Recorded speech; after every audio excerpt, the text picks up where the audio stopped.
Stop go, stop go. Okay, I can click now. Bucket fills, awesome. All right, so we will start out with something good, bucket fills, positive things in your life. Who wants to start?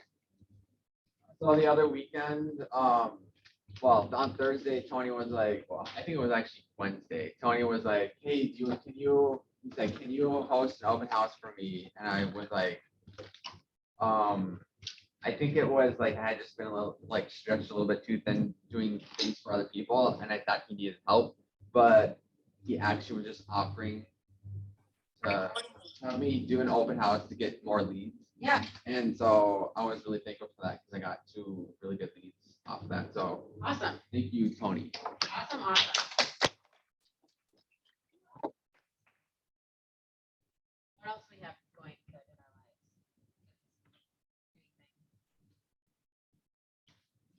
Happen a lot at open houses, right? Isn't that a big point to do the open houses to Good leads? pick up those leads? Absolutely. Got it. Yes, yes, yes, yes. I know there's better, like, there's a lot of things going on in people's lives, so I'll just wait. I'll just wait for someone to share. Share on Christina's behalf.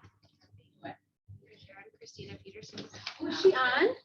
No, we're not. Was she ready? Her baby's home and they're all wonderful. Little girl. Good things, good things. Rick, So, Kimberly Reeves did an open house for me right down the street in Woodbury last weekend. Yeah, so it was pretty cool. So she was doing an open house in Woodbury. We sold 3 houses over the weekend, which was awesome. They were all on for a day. So Woodbury sold for just like in 2 offers for about 15 grand over at 350. Minnetonka at 1.3 sold at 1.3, and Eden Prairie at 8 sold at 805. All with 1 or 2 offers, so just right on the mark. And Kimberly did an open house. She wrote on our listing and came in 2nd position. So then this is someone she picked up at the open house cash. So then she wrote on the one across the street and they got that one.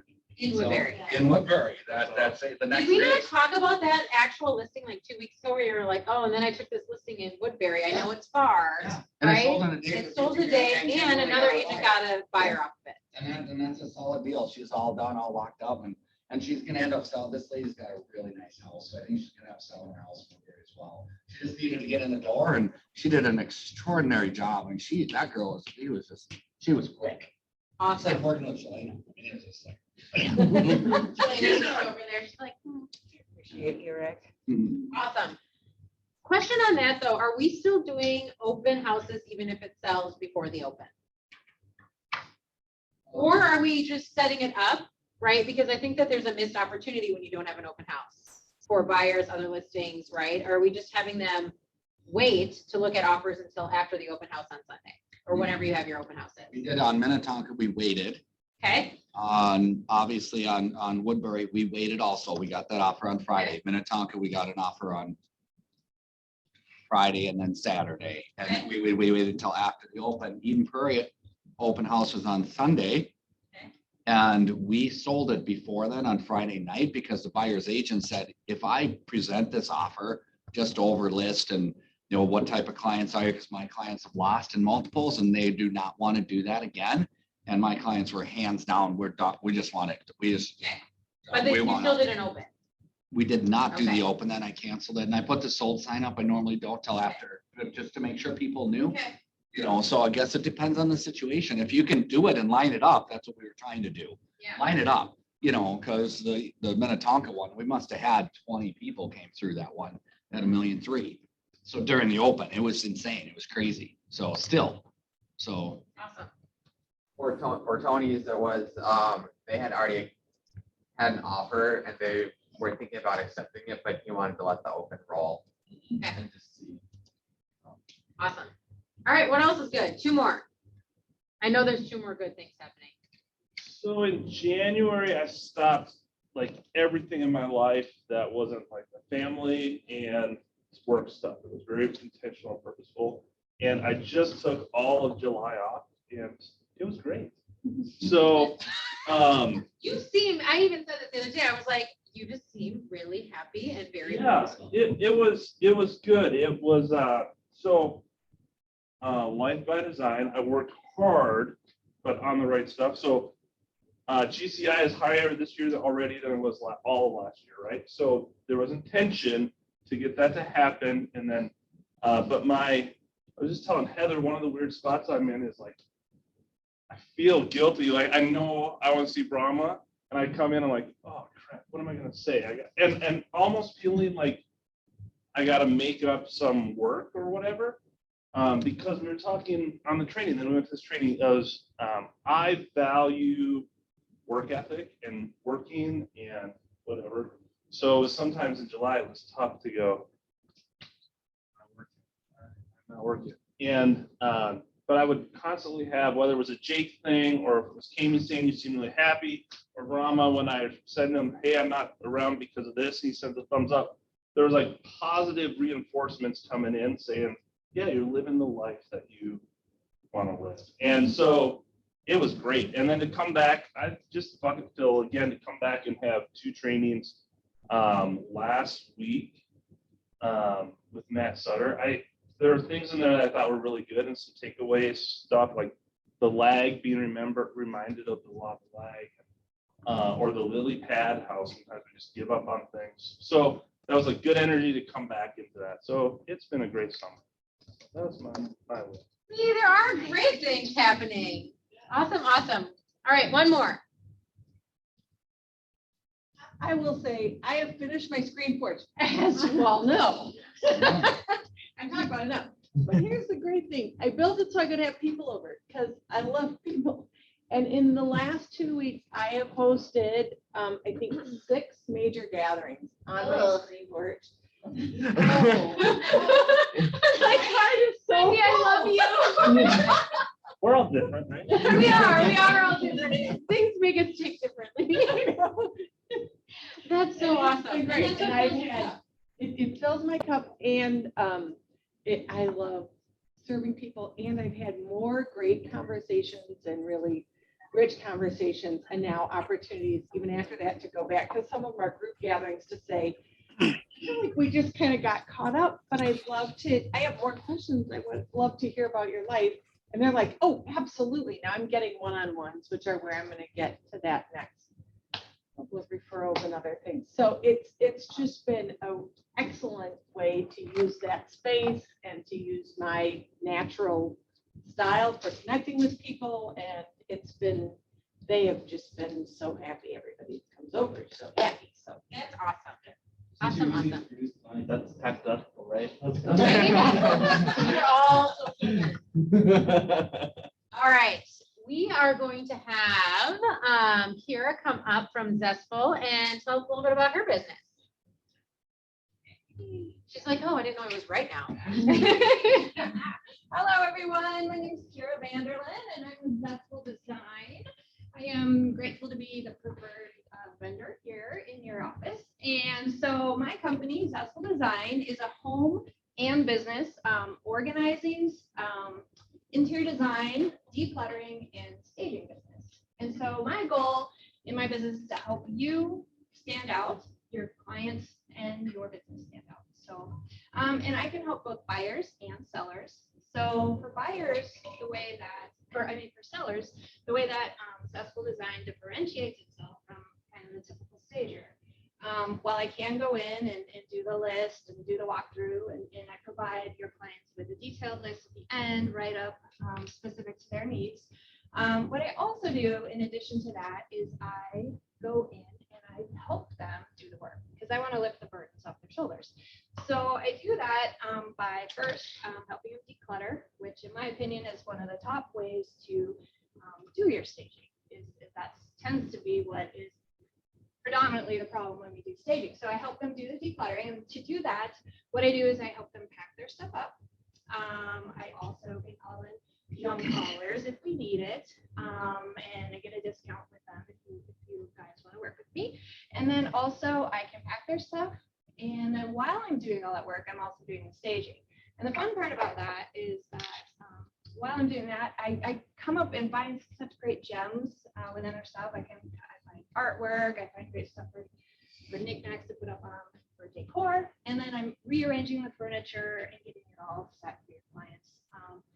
And in addition, I can call in painters, carpet cleaners. I've got a whole repertoire of people, vendors, if you need them. So always feel free to reach out to me if you need somebody. And so let's see. And then for sellers, I can help through, or for buyers, sorry, I keep mixing this up. For buyers, what I can do is help them unpack, select paint colors in their new home, do space planning, source furniture, and just get them settled in. I found that I make a great closing gift for people. I've gone in and unpacked kitchens, set up pantries, and put dishes away. So in the back, I do have some gifts, or I have a coupon for your, if you guys do make gift baskets at closing, coupons for your clients. And in the back, I got snacks for you. I came up with a new little swag thing because I know y'all need to measure, but we don't have it. on our And it's phone. thin, so it can just like go right in your bag. or- Exactly, or you can just wear it around as you're walking through. But again, oh, and then in the back, I created this, just like a stat sheet on the importance of staging. I find that also, I tend to be the one who, I tend to be called in sometimes for the harder clients that have excess stuff. Have a hard time, even though you've told them many, many times, you need to declutter, you need to let go. How can we help you? It helps to have someone like myself called in, just to have that reimbursement and come up with different ways. I have all sorts of techniques and ways to help them let go of their items. I also tend to help people who've lost a loved one, has to let go of their loved one stuff, or kids who are helping their parents or parents who are deceased sell their homes. So I do come in for that kind of the harder things, which is great. I love doing that. So again, I really want all of you to put your best foot forward. I want to help you in any way I can. And so ways you can go about finding me. I have my QR codes I'm going to pass around. One is for my website, so you can find me. And then also Instagram. So I would love it if you guys followed me, look me up. You know what? I have to advocate for this woman. She came in, I had a widow who's been in her house, I don't know how many years. Her husband had been tragically killed in an accident in 2015, and it was 2021, and we're selling her home, and she still has his clothes in the closet and all their knickknacks from traveling. And it was a huge house. And Kira was just amazing in how she worked with my client on an emotional level and on a really practical level, and really hustled to get that house photo ready, and she was amazing. And same thing for my South Minneapolis client who just, her mom had passed away a year ago, and she had all this stuff packed in the house. And Kira came alongside her and got everything packed out, photo ready, unbelievable. And again, you know, it's the client who's crying on the phone with Kira about things, just because it's hard. It's hard. The letting go is hard. And she does a great job. So I just have to say, thank you, thank you. I can't thank you enough. You are my go-to girl. And I'll second that. I worked with Kira on a project where it was a tough divorce situation and the wife was responsible. The husband, typical, was not. So he was supposed to have moved his stuff out, and there was literally, I think you were there till what, 3 in the morning, the day before closing. You know, it was a really tough situation. So she went there and packed everything up and got it all taken care of. So. Awesome. Thank you.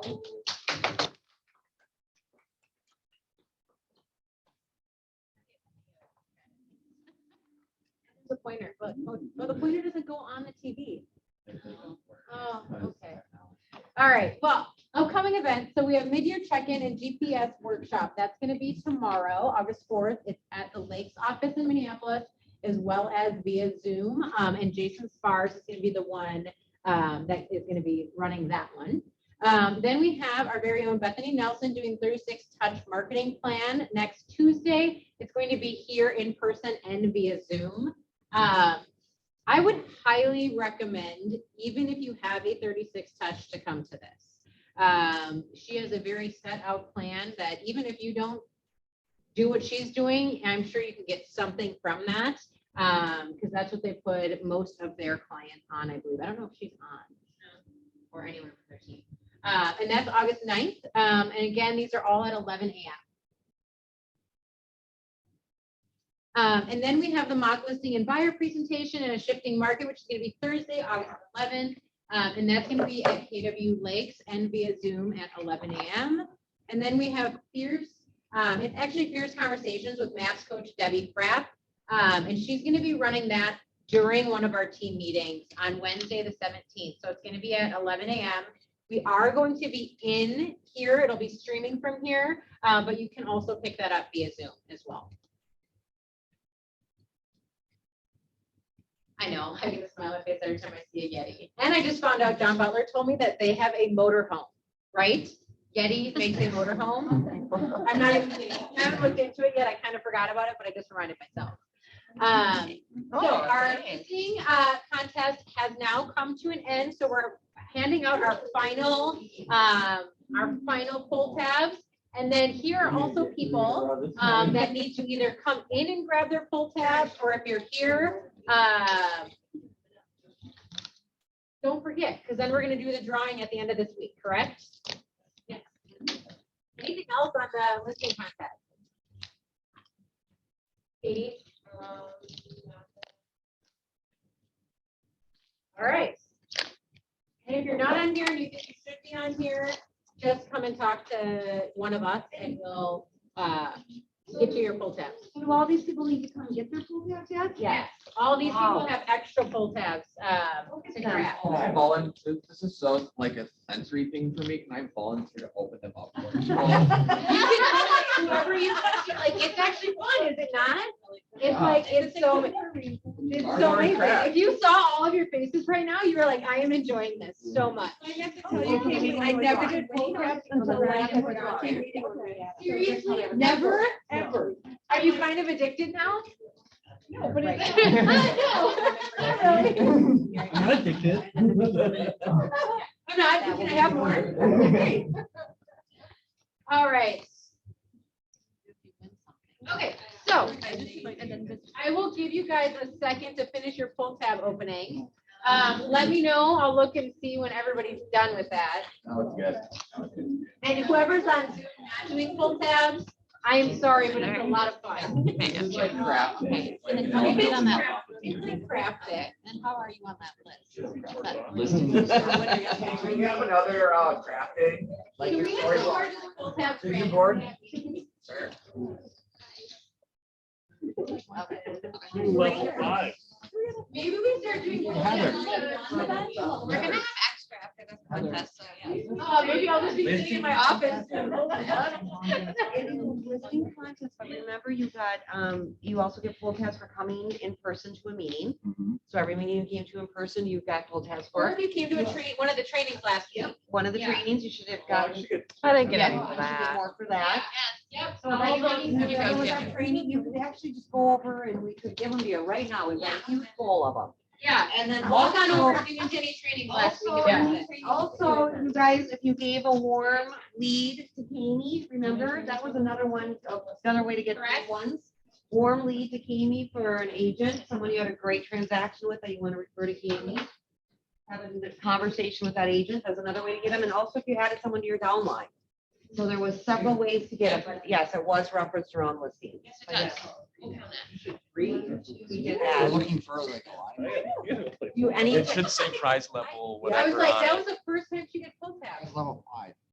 Yeah, So that's, so there'll be like 10 different drawings. That way when you do Yeah. it, right? That's what I thought too. I was like, when I was like 8 years old, granted I'm from Wisconsin. I'm like- Thank you. That line really well. I know. On Alaska, across. Alaska. Not Alaska. Everyone always is like, you're from Alaska? And I'm like, no, it's on Alaska. You were up there separately. Just snorkel across, isn't it? Oh, okay. Just snorkel across, yeah. Yeah, it's a suburb of You should LaCrosse. put your name on these ones. I left a voicemail. I know the But I do appreciate that, All right. because I don't know so- how I would have. Heather, I don't know, does everybody have a piece of paper in front of them or could potentially have a piece of paper? And a pen? Yes, no, maybe? If not, I've got paper and pens right here. We're gonna do kind of a fun little, well, you might not, I don't know if you're gonna think it's fun. We're gonna go about today's team meeting with two different things. We're gonna be talking about mindsets, which is also going to go into kind of values and the value cycle. So if you can all get out a piece of paper, and even if you're at home on Zoom, grab a piece of paper and a pen as well. So I had the opportunity to sit down with the investors or a few of the investors, maybe 2 weeks ago, maybe a week ago. And we were just talking about productivity in the office, right? What makes people tick? How do you start producing? How do you not? And the one thing that came up was 2 words, actually. And it was fear and failure, right?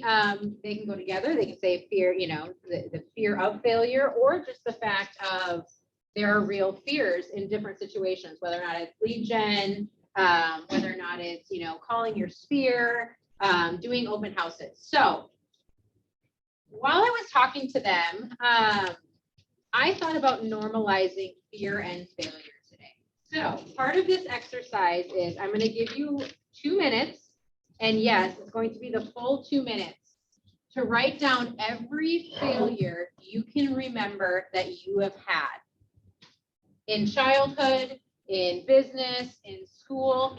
Write down your failures.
You got about 30 seconds.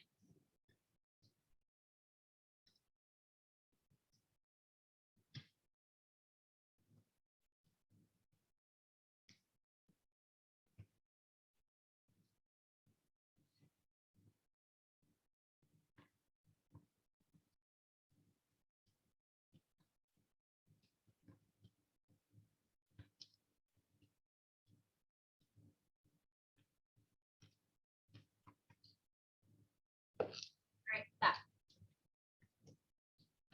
I want you to pick 2 of those failures and think about what happened following those failures.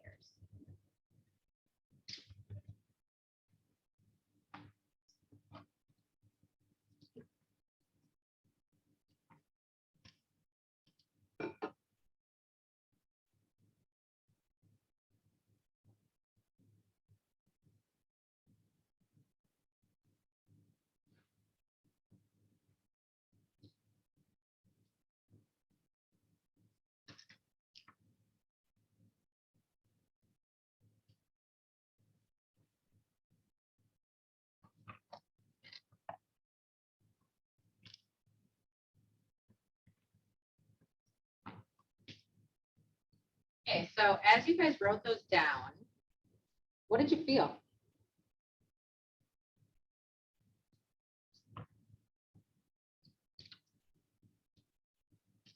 A little insecure. Okay, I kind of felt like I had to think about my failures, and I was like, in the moment, it sucked, but now it's like water under the bridge kind of thing. Like I had to think back on it and be like, oh yeah, that was a big part of my life. okay. What else? Even some of these failures are little and insignificant now. I mean, I think about, oh, I probably failed tests in school or, you know, that type of thing. And that was a failure, but you move on and you try again and you make up for that depending on what that looks like. And it's just Yeah. part of life. I mean, So what I noticed is it was 2 minutes, right? 2 minutes to write your failures down. And I don't think I saw one person writing the whole time. And I can guarantee we've all had more than 2 minutes of failures that we could write down, right? So does failing really matter after time? I think it's, Right. I think it's an indication that we move past most of them, obviously. Correct. You know, you're not coming back. And I think it's also human nature to not want to dwell on them. Correct. So when you picked out 2, does anyone want to share what happened after the failure? I will. Okay. So can you hear me? Yeah. So for me, I was like, wow, I have grown tremendously from all of these failures. And there were a lot of lessons that I learned that took me in another direction that I would not have gone if I did not fail. And so for me, I see it as a failure. I got divorced. And that failure of a relationship and something I worked so hard to have work, that failure brought me to something better and challenged me in ways where I grew. Thanks for sharing. I think that happens with a lot of things, Gina. I mean, in regards to in the moment, the failure feels like everything is crumbling, or in the moment, the rejection of a business decision, a divorce, a relationship broken up, whatever it might be, failing as a parent, it feels monumental at the time. And what you can do with it, I mean, I think it's, we all hear the failing forward situation, right? But there are no successful people in this world without failing. And I can guarantee you all of those people would have not stopped writing for a long time. Right? Like all of the ideas that have failed that they learn from and move forward. Who else? Who else wants to share from a failure and what happened? Yeah. So for me, I think after the failure occurred, it took some time, but I gained clarity on like what I really wanted. Yeah. And then learned how, if I wanted it to do it again, to try again, but in a better way. So Yeah. just kind of learning and growth. So I want to ask you, who's willing to commit to a failure in the next month? I don't think you have a choice. I think it's just- yeah, it's just part of it. Kevin's like, I feel scared now. No, but seriously, right? Like, and who is willing to commit to that, to learn from it or grow? The 2 things you just heard was I learned from it, I moved forward, or I had some sort of growth. Are we not all here for those things? So why do we demonize the word failure? Like, oh, I failed, right? I teach my kids to fail all the time, and it's a normal vocabulary word, right? I think there's a difference. I think to answer that question, I think if we fail too many times without the successes of, right? Yeah. We haven't dealt with it, and we start to believe I'm a failure versus I failed at this thing. And those are 2 different pieces. That's a mindset piece, right? Yeah, Like right. that's a mindset piece of internalizing the failure, or like this just didn't work, there's a different way. Or, you know what, that's not the right approach. right? Awesome. All right, step number 2. Write down anything that you fear. It's only gonna be 60 seconds.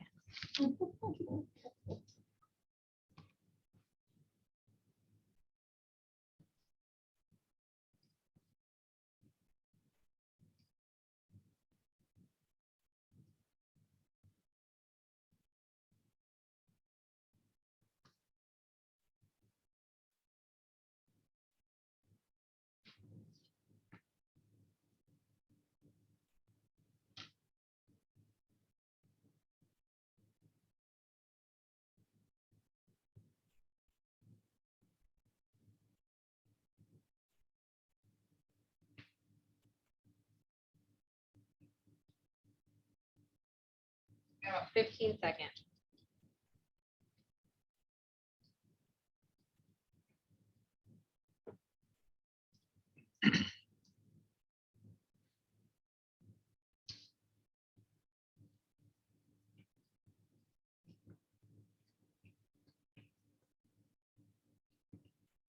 All right, time.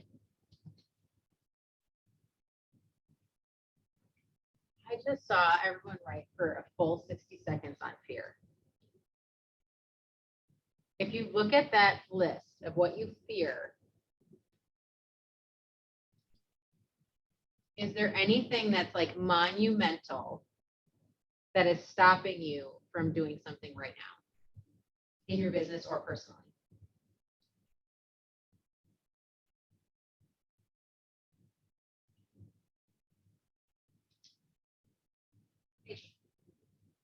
Failure to, one of my biggest fears, failure to,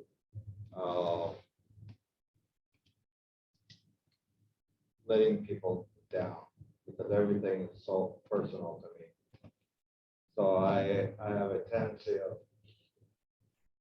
underperforming under my own capability. Because I don't want to let people down. Who else?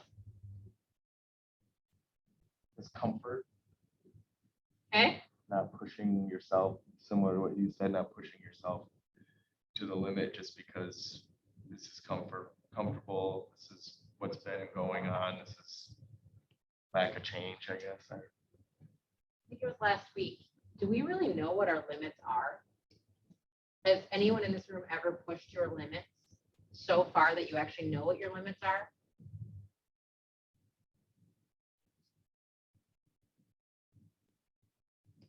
Why are we putting a ceiling on ourselves? And it's usually fear. We're not wanting to fail, right?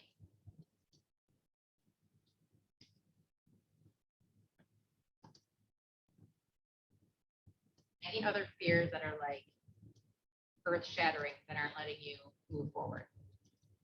I mean, I have a fear of snakes, super irrational, but I wrote 2 that are kind of, they contradict each other. okay. It's being in the same spot forever, and then also having a fear of success. Tell me more about that one. Success. Like you just probably said, that I probably don't know like my breaking point, and like I guess I'm scared to find that. So whether that's, and I think I've even told you this, like what if I go on door knocking for 2 hours and then 10 people tell me they want to list my house? You go list 10 people's houses. Yeah, and that's really overwhelming to me. Okay. We need to break that down, right? Like, and that's true. A lot of people have that. Like, I don't know what I'm doing, right? Is that where that fear comes in? Like, if I have 10 people that say they want to list with me, it's the fear of like, I don't know what to do with that. Well, my first one was not having the answers / experience, and then Okay. success, and then being in the same spot. Who'd be willing to help Chris list 10 houses? Okay, well, we got that one down. You realize Did you just see everyone's hands go up? I'm always like, anyone want to share? And they're like, I do. there are businesses that's all they do is, except they don't give actual good leads. Just here, someone else take care of this. If you got 10 people to list with you, Or even raise their hand for an appointment. everyone would be raising their hand and saying, oh. So that, so I heard two things, and correct me if I'm wrong, but one is, okay, the fear of not doing anything and actually not having any success at all because you're just sitting around twiddling your thumbs, not doing anything. I get that. And that's the fear of just not committing to doing the work. And then the second one is the capacity. What is your capacity to do the quantity of work that might be required for what you consider success? And that just brings me back and it reminds me that one of the first things that Gary Keller said in his business is that before he even ran Keller Williams, in the office he was running, he would go into that office and he would walk around at 4:30. And anybody like Kevin who was still there, he would say, Kevin, what are you doing here? It's 4:35. You needed to leave at 4:30. And Kevin's like, well, I just door knocked and I got 12 new listings and I need to stay here until 8 o'clock at night. And he said, no, you do not. What you need to do is you need to figure out tomorrow how you can get that work done before 4:30 so you can leave or take July off. I mean, I'm making a point here. So we need to challenge ourselves to find that capacity, and that capacity, it should be just about endless. You know, you got push yourself, don't burn out, but push yourself. And if you need resources, well then, you know, leverage and find resources in order to get that job done. But just the mindset of shifting your mindset to, wow, I can't handle this because it's too much, to, wow, I need to be more efficient so that I can handle this. All of a sudden you'll start growing. Well, not even, I mean, yes, I agree with all of that. And fine, you think your capacity is 2, you have 8 others that you could get a referral on that you have 0 on because you're limiting yourself. Because I'm not sure there's that many people, and maybe there are, I don't know, but me included, that are like, you know what, I am making enough money right now in my life that I don't want anymore. Ever. Anyone feel that way right now? I'm guessing not. The whole point of this conversation is we've come through very, very hard markets, right? Our own mindset is like, I can't do this anymore, or I'm tired, or I'm this, right? There are a lot of other people that feel the exact same way. And yet we still have listings coming up. We have closings that are happening. And our units as a whole are down right now, right? And I'm guessing it's a lot of mindset stuff that's going on right now, because I know in this room, there are enough talented people that have the skill sets to get those listings and to get more closings, but it's something else that's going on. Am I correct with that? It's doubt and uncertainty and a lack of confidence. You ask yourself this question: before I leave and knock on 25 doors and get 12 listings, how many listings do I have? I have 0. So I go and knock on 25 doors, I get 12 listings. I'm like, holy cow, this is amazing. And then I put the listings on the market and none of them sell. How many listings did I sell? 0. Well, why would you not? Why not? What the probability of selling 1 or 2 or 4 or 7 or all 12? You know, your goal should be to sell all 12, but you're starting here. Why not go for it? Because what's the worst thing that could happen? You end up back here. Well, why are you out there knocking on doors and not sitting at your couch? Because you don't want to be here anymore. So it all makes sense. You just have to get in your mind that I'm going to do this, and then I'm going to do it better. That's the other key. When you do something one day, the next day, all you need to tell yourself is, I just want to do it better than yesterday. That's it. And each day you will, you know, attempt to make greater achievements. And we have the capacity to do that. You don't believe that?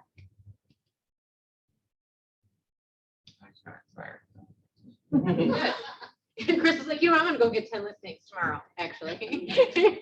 All right, so the reason I did mindset first, and now we're moving on to the value portion of it, is I think that's the other piece, right? In a lot of these situations is, what am I bringing to the table, right? That can be part of that mindset. So I want to go through kind of the value cycle, and you can do this with anything, right? And it's essentially a customer service based cycle as well. So if we were to start up here, what is the first thing that we need in our business to generate any money? Client. Okay, so a contact. And what do we need from that contact? Okay, so we need an appointment. Okay, so we get the appointment, we're really excited. Our conversion rate's awesome. It goes to what? Contract. Potentially. You shouldn't What leave- do we need to do in that appointment? What do we need to sell this person on? Signing the contract. Just kidding. It's your value proposition, right?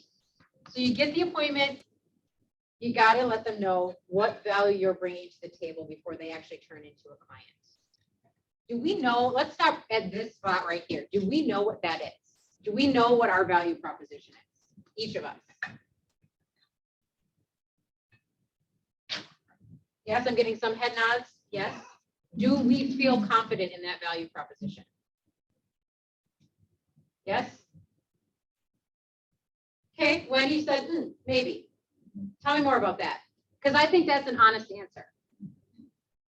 Because that is one of my questions that I sit and say, if I'm gonna go on a listing appointment and I have to communicate to them what's the value I'm gonna bring to them, that would make them want to hire me to sell their house. Yep.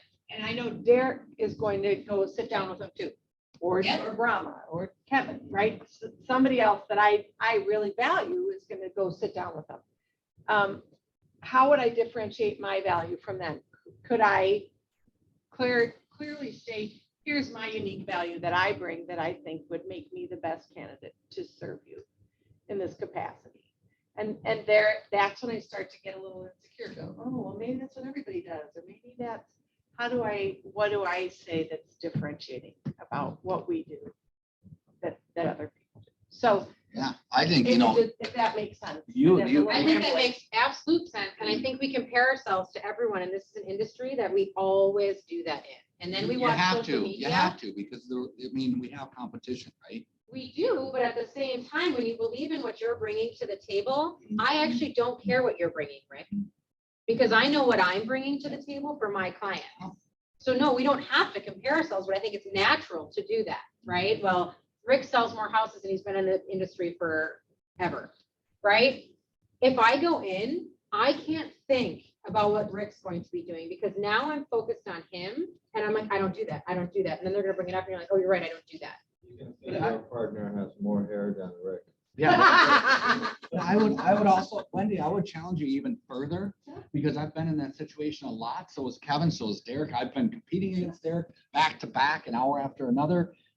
He usually wins. He did a couple times, but if you know what your competition is, I do think that there is value in saying, okay, what's the difference? Like if I'm going up against you, my biggest concern is you're significantly nicer than I am. You care about people more, you've got more compassion, you're more energetic and This bubbly. is recorded, right? So these, but find the things about yourself that are unique because God only made one of you, and that is for absolute certainty. So find those things that are unique and capitalize on those. You know, like she's saying, Amy is saying, you are one of a kind. And what are you going to do for that client? The other thing is read the client. Because we've got to morph to our clients. We've got to be able to adjust and adapt. And if they're in need of something that you can actually provide, honestly, make sure you're providing that, you know, because I may be there and, oh yeah, I'm superstar, I sold all this stuff and whatever, and do my own pitch. And then you come in and you actually show compassion for them, realizing that's what they actually need. It's a done deal. So. Yeah, I would second that part is, I think the real trick about just starting out and coming up, I gotta have my listing presentation all right and everything, is being confident enough with that to identify your value proposition. You don't necessarily change, but the value that the other person perceives changes with them. So to be able to identify, you know what, they want someone that's gonna talk really fast and go in and drive it. I have to become that person because Brahma is naturally that person. But what they won't get, and I'll go back to Wendy, that nice piece, some people, that's what I want someone that's gonna slow down with me and walk me through the process and do that. Well, Rick can do that, but if he doesn't recognize that's what they value, he's not gonna get it, because the default is, let's go, let's get there. And so it's understanding your own value enough to be able to look at the person across the table and go, okay, what piece of myself do they see value that I need to share? Well, it's mirror matching, right? And that all comes through questions as well as actually looking at the person's mannerisms, right? So that's where I think there is value in knowing your competition when you go in, yes.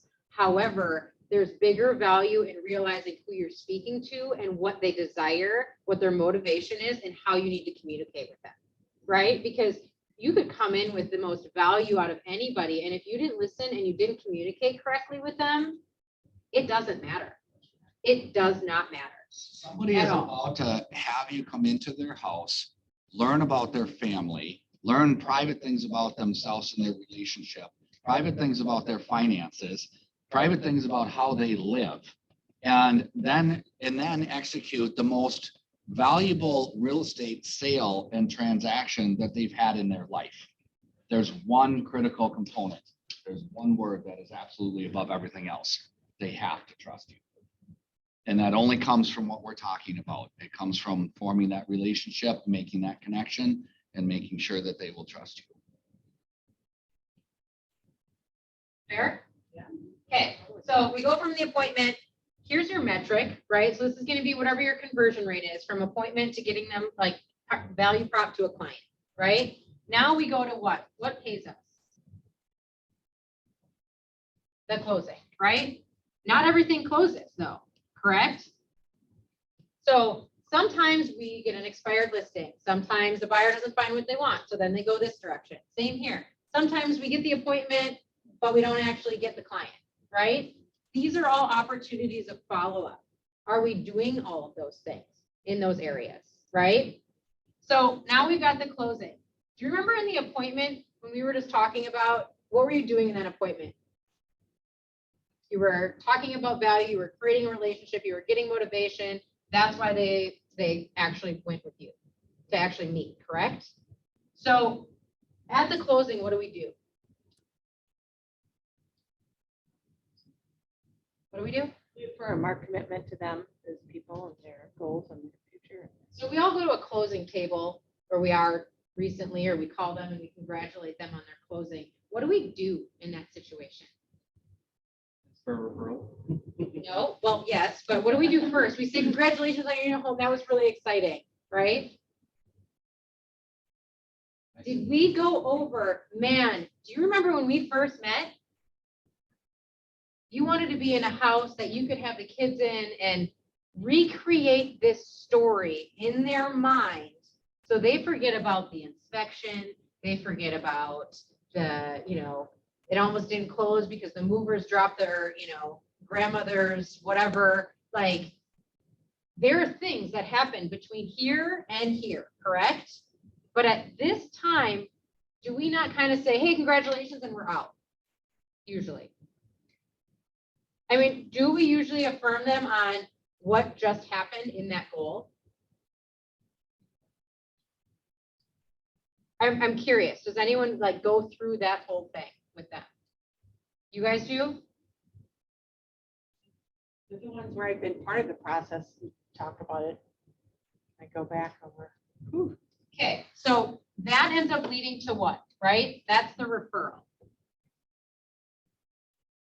So I'm curious, can we capitalize on this to be able to get more of these? And what are ways that we can do that? So tell the story. Hey, we might have looked at 90 houses, but we got the perfect one with the perfect backyard that your dogs get to run in. And it has the 3 bedrooms and the this and the this, and it changed your life because now you have equity in your home out in the country. How can we utilize that to get more referrals? This is like a live question. Everybody breathing. Because I can think of like 8 different ways right now. 1, you could send all of their friends and family a postcard about their new address and telling them how amazing the whole story was to get them to their closing. 2, you could potentially invite them to a housewarming party and talk all about that whole story and opportunity. 3, there's a really cool thing called social media. Tell that story via social media. How many of their friends and family, once you tag them, are going to be like, wow, that's remarkable. Or we could be like every other agent and be like, so who else do you know that wants to work with me? And they usually don't say much in that moment, right? I don't know. I'll think about it.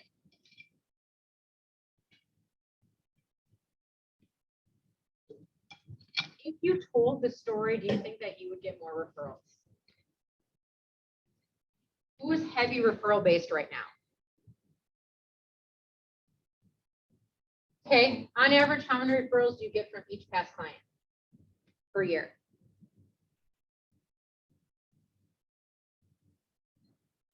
Because then none of you are actually referral based, if you can't give me that number right now. I have referrals, they just aren't from clients, but they are. I'm saying, here's your past client, right? So you closed 50 homes. Even if you had 50% of your clients give you another referral within 30, 60, 90 days, that's 25 more transactions. Who's doing that? Why? The why, right? We're not telling this. Other people are telling this. And it doesn't just go here, right? This reflects on us as a market center too, right? Do we tell your guys' story enough? People want to be connected with people and a story. Why do we watch social media? Why do we listen to the media? Everybody wants a story. Well, I think to your point, Kami, if you tell the story on social media and somebody else reaches out to you because they like how you told that story, how you cared for somebody in that process. I've been in situations this last year where I've been able to tell stories about why I love my job and how I care for people in that process. And then as a result of that conversation, someone's reached out to me and said, just like you would have if you shared on social media, you know, at a social gathering. Now afterwards, they call me and say, hey, we've actually been thinking about, can you help us? And that it is through telling that story about how you care for somebody, how you help somebody through a hard process, that people actually can see themselves in that situation and connect with. What if it's the reverse? A story is also a testimonial, right? Like, tell your story of what happened, right? You reaffirm them at the closing table or in an email or through a thank you card or whatever it is, you tell that story. And then when you ask them for a testimonial, what do you think is going to be regurgitated? Exactly what you just wrote, because that's what they're going to remember.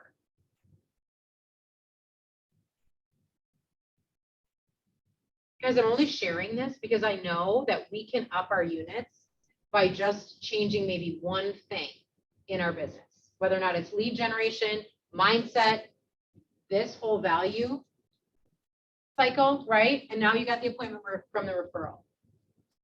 On average, you should at least get 70% of the appointments that anyone that's referred to you. 7 out of 10 people refer to you, you should be able to set that appointment. Hands down. Would you guys be up for more business that way? And I guess my other question is, why aren't we doing that now? I think we all, like, I don't think it's just one person, like we all fall to that, but why aren't we doing that now?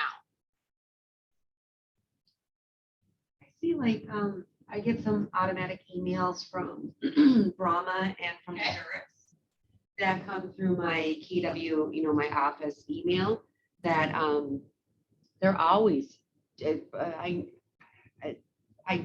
look at them. Just listed and just sold. Yeah, his just solds are just like every time desserts and Brahma are like, just sold this house 2 days, blah, blah, blah. And yeah. So that's super easy, standard procedure. I mean, every time you sell, make sure your sphere, number one, make sure your sphere knows what you're doing. They got to know what you're doing. You got to be able to link on it, you know, just make it pretty and everything. And make sure you're telling them the story of the market, you know, because we were telling them we sold with multiple offers significantly over list price. Now we're selling, we sold it at or just above list price in 1 day or 2 days versus you know, so just kind of let them know what's still happening out there. It's important. What would it look like if your smart plan to your whole sphere is a story a month?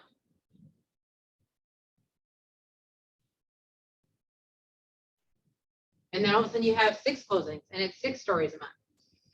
Do you think that would set you apart from like a house that's just slapped on something? And like if someone told a very intriguing story about how you found a home, I feel like I would like that.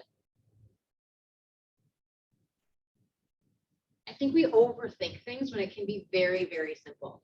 And it's just because it's not in the system yet, right? So closing, what does that mean? Let's tell the story. Whichever way that you're going to, put it in a systematic way and it's going to happen, right? Questions, comments, concerns? Anybody else want more business? Maureen? She raised her hand a long time ago. Oh, yeah, I don't remember what I raised my hand for. It was something else you were talking about. I apologize. Sorry. If I don't see someone, just like blurt something out on Zoom, because sometimes I can't see in the back. It's my old eyes. All right. Any questions around mindset and value? Is that helpful right now? Yes? Okay. All right. Wants and needs.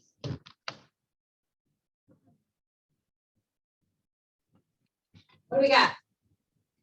Can I talk now? Yes.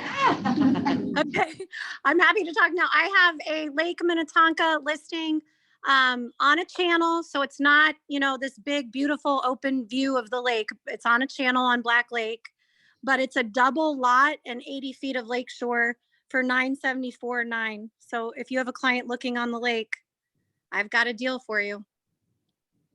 Awesome. All right, what else we got?